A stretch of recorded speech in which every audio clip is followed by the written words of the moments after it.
Welcome back to Forex Professional Training in Financial Markets. Andrew's Pitchfork supplementary lines and signals will be studied in this session.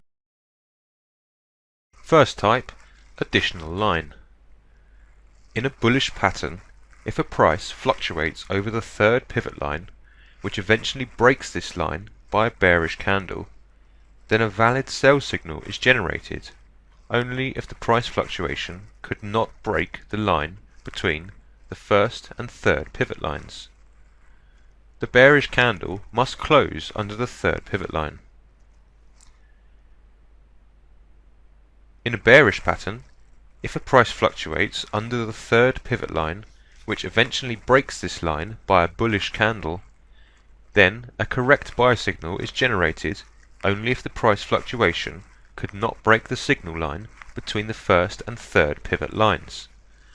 The bullish candle must close over the third pivot line. There is a bullish pitchfork on MetaTrader 4 chart that was drawn. Price has oscillated between the line half and the third pivot line. Then it broke the third pivot line and proceeded towards the bottom. Second type, supplementary signal. In a bullish pattern, after a price touched the first pivot line and proceeds towards the bottom, if a gap appears in a market price and the trend continues its downward movement, then a sell signal is generated and a trader can place a sell order with TP price on the third pivot line and SL price on the first pivot line. In a bearish pattern, after a price passes the first pivot line and proceeds towards the top, if a gap appears in a market price and the trend continues its upward movement, then a buy signal is generated and a trader can place a buy order with TP price on the third pivot line and SL price on the first pivot line. Third type, supplementary signal. In a bullish pattern, after a price rises towards the first pivot line, if it does not reach this line and only the high of a candle goes near or touches it and returns to a lower price, then a trader can place a sell order below this candle. Such candles, like a shooting star, shows a tendency of market trend towards the bottom. TP price is on the third pivot line, while SL price is on the first pivot line.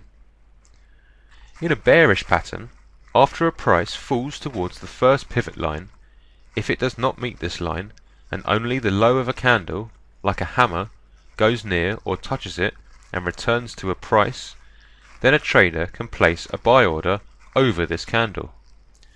Such candles shows a reversal point in a market price. TP price is on the third pivot line, while SL is on the first pivot line.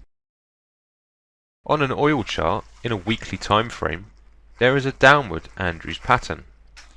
High price of a candlestick went near the first pivot line, followed by a powerful bullish candle. Price increased and passed the third pivot line. Thus, a trader could place a buy order over the certain candle. A trader must practice frequently in order to be able to detect the additional lines and signals alongside support and resistance lines that affect signals derived from Andrew's Pitchfork pattern. Andrew's Pitchfork patterns frequently forms alongside double top and double bottom patterns. Thus, a trader can derive SL price from the Andrews pattern, while TP would be obtained from a double top or double bottom pattern. That concludes this session. Until next time and another session, take care.